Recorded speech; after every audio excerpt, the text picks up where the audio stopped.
welcome back to channel SciTech. In this video, let's take a look at the side-by-side comparison with the Realme GT Neo 2 versus iQOO 7 device.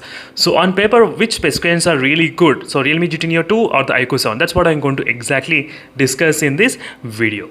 And just today only friends, the Realme GT Neo 2 has got launched in India, and I was waiting for the price details what the Realme GT Neo 2 gonna have, and I'm really very shocked to see this kind of price range. The phone starts around 31,999, but during the Diwali festival sale offer, the price will be decreased up to 24,999. 7,000 off will be there on the Realme GT Neo 2. But at this moment, the iQOO 7 we may also see the price down for the iQOO 7 as well in the Amazon website during the festival sale, maybe bringing the price close to 28,000. That's what I am expecting. If you use bank discount cards and everything, maybe close to 27,000.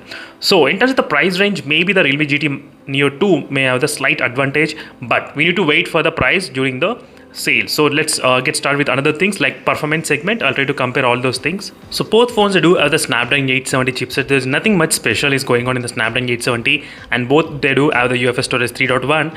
But the only one thing which is special is present in the Realme GT, which is in the cooling system. The Realme GT Neo 2 will be having the stainless steel vapor cooling plus that's really big stainless cooling system which is present in the Realme GT Neo 2. That's the one advantage which I can definitely say. But regarding the performance wise, even I do have the iQOO 7 device with me, so there's no problem at all friends. iQOO 7 for the past few months I'm using. Still, this is one of the best true monster mobile phone, I can definitely say that. But this gives slight advantage for the Realme GT Neo 2 in terms of the cooling mechanism. But overall, even the iQOO 7, I don't feel any kind of heating problems in this device, not at all. Even after doing 3 times Antutu benchmark test in this device, the phone increased only up to close to 40 degrees. So I don't have any issues with this one, but I just want to see how well this phone gonna maintain.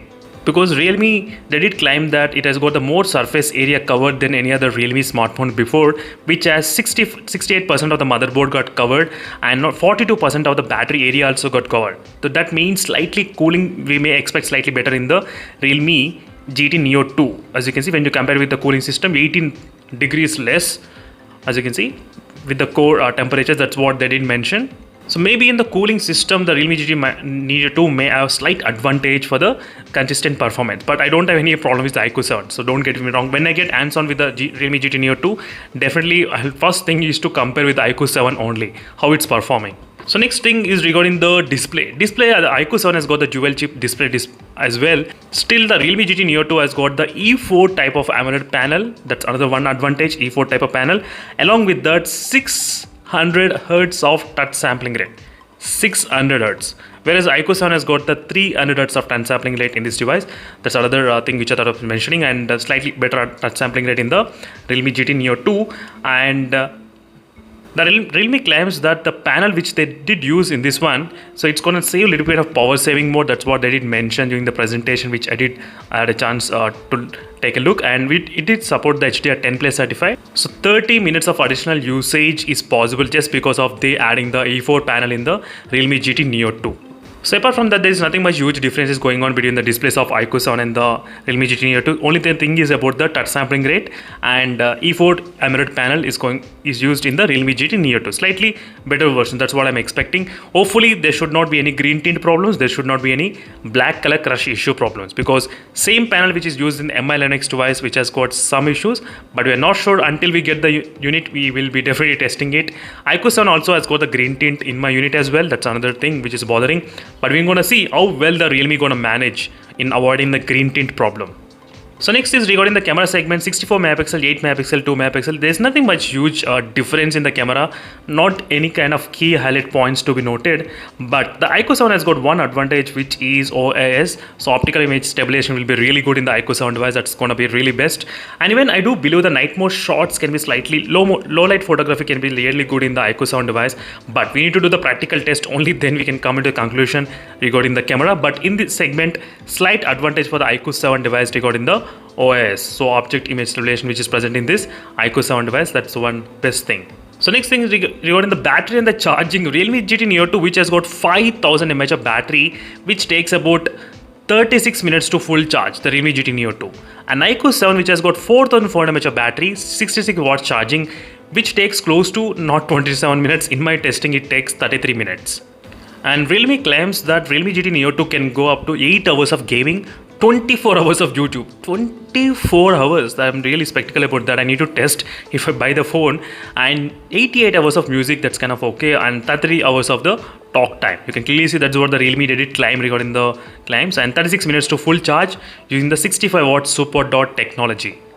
So friends, in terms of the battery segment, maybe the Realme GT Neo 2 has got slight advantage. That's what I'm expecting. So in the performance segment, both should be kind of really good, and display segment, little bit kind of Realme advantage, little bit, but we need to test the green tint issue as soon as we get. And camera segment, the iQOO 7 has got advantage. Battery, Realme has got advantage. So next thing is regarding the 5G bands and connectivity. So in terms of the 5G and connectivity, you can clearly see what they mentioned in the Realme official website, how many bands are supported.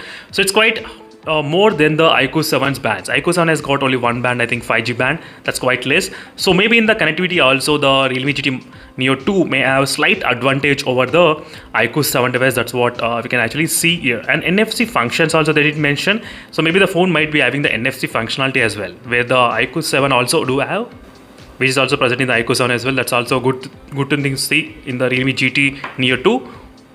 Finally, when it comes to the build quality, 199 grams close to 200 grams, and even the iQOO 7 also kind of close to 200 grams, 196 grams. There's not a huge difference regarding the weight between both phones. And final conclusion is that the Realme GT Neo 2 and the iQOO 7, they both don't have any kind of 3.5mm jack. It's not present in both phones, and both are having the dual speaker setup.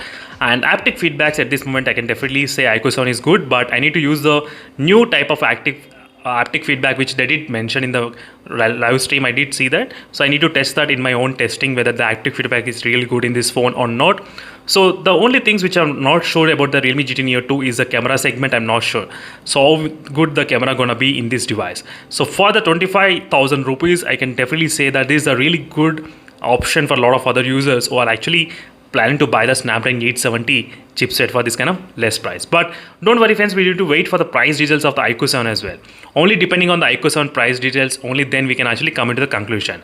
And next regarding the UI, the Realme GT Neo 2 will be coming with the Realme UI 3.0 out of the box. So this phone will be the really first phone from the Realme to launch with the Realme UI 3.0. That's also another advantage. You can be slightly upper end when compared with other phones as well. So that's also a good thing regarding the UI and software updates.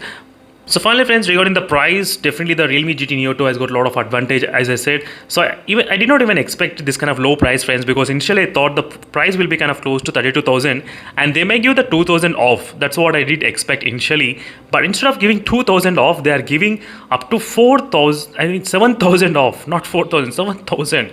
Oh my god, as you can see.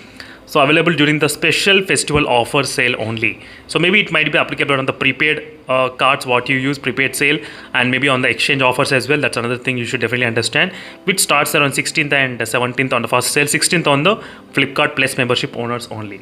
So these are the quick comparison between both phones friends. Overall in terms of the price segment, the Realme GT Neo 2 has got advantage price and display and battery. These three things slightly better advantage. Maybe I'm feeling in the Realme GT Neo 2 at this moment. So I need to test the performance and everything, heating and low, not heating that much, those kind of heating problems I need to test once I get the mobile phone. That's it friends, thank you for watching this video and see you in the next video, and let's stay tuned for more updates. Meanwhile, signing off. Bye.